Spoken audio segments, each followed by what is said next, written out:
Time now on the In Wheel Time Car Talk Show for this hour's car review. Mr. Mars had a chance to drive the Buick Encore. Take it away. Yes, sir, I did. We're talking about the 2024 Buick Encore GX Avinir front-wheel drive.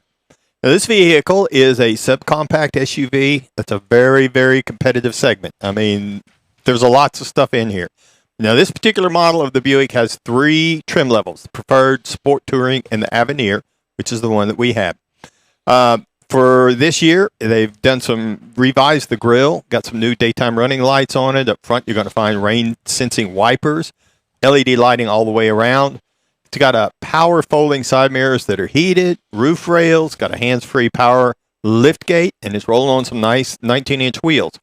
Now, when you go to the inside, it's going to have a little more, to me, of the Buick styling. It's a little more upscale in there. Going to have leather seating all through the vehicle, even at this level. And it's got an 8-inch driver screen where the driver's going to get all his information. Got the center stack is where you're going to find the rear view camera, all your convenience controls, the premium autotainment system. All this is on an 11-inch screen in the center stack. Got some USB ports in the front and the rear, and it has the Bose premium auto sound. And it does fill up pretty nice. Up under the hood is rather interesting. 1.3-liter, 3-cylinder turbo engine. Turbo, yeah. And it's interesting that a 1.2 is the standard engine, but we had the upgrade to the 1.3-liter. Well, they bored it out. Did they stroke it too? Both of them are 3 cylinders, which, okay. 155 horsepower, 174 pound-feet of torque in this particular setup. It's backed by a CVT. Now, if you get the 1.2, it's got a 9-speed automatic in it, but this has the CVT behind it. I thought that was kind of weird. Yeah. The EPA says you should be looking for 29 in the city, 31 on the highway, combined for 30. I drove 406 miles and got 27.9 miles per gallon over the time that I had it. For his foot. For your fat foot. I was well pleased with doing that because it really had some nice smooth power, of course, with the CVT. It did? It did. How many horsepower? 155. This is a little car, though. But they're little horses. Compact. They're the mini horses. Yeah. But when you get the turbo motor in its sweet spot, the CVT keeps it there. Mm-hmm. Yeah, I know that. It's not a hot rod, don't get me wrong, but the way that it's smooth by going through the power van, whenever I was really stepping off into it to pass somebody or something, it worked. I thought it worked real well. I can only imagine what that would sound like without a muffler on it. I would have to think about that. I will tell you that out on the highway, it's got a pretty nice ride to it. Well, it's a Buick. It better. The steering is very concise, very comfortable. I will say it does pick up a little road noise when you get above the speed limit.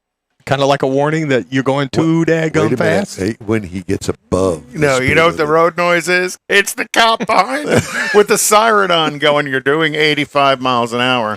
It's only a 55 mile an hour speed zone. They don't tell you that when they're going down the road. Please continue on. So the vehicle, you can actually get into the Encore for $25,600 if you get down into the stripper model. Now, the vehicle, the base trim price for the one that we had was $31,900. As tested, the MSRP was $34,445, which I don't think is bad out there on the market these days. Well, and that's a premium GM vehicle. So. Yes. And the Buick stripper's name is Electra. Sorry. And if you look across at the Chevrolet Trailblazer, the base price on it's going to be $23,100. The Honda HR-V is $24,100. The Mazda CX-30, $25,000. So again, it's a very competitive segment. Even the Subaru Crosstrek, which is what I'm driving now, and I'll review next week, $24,995.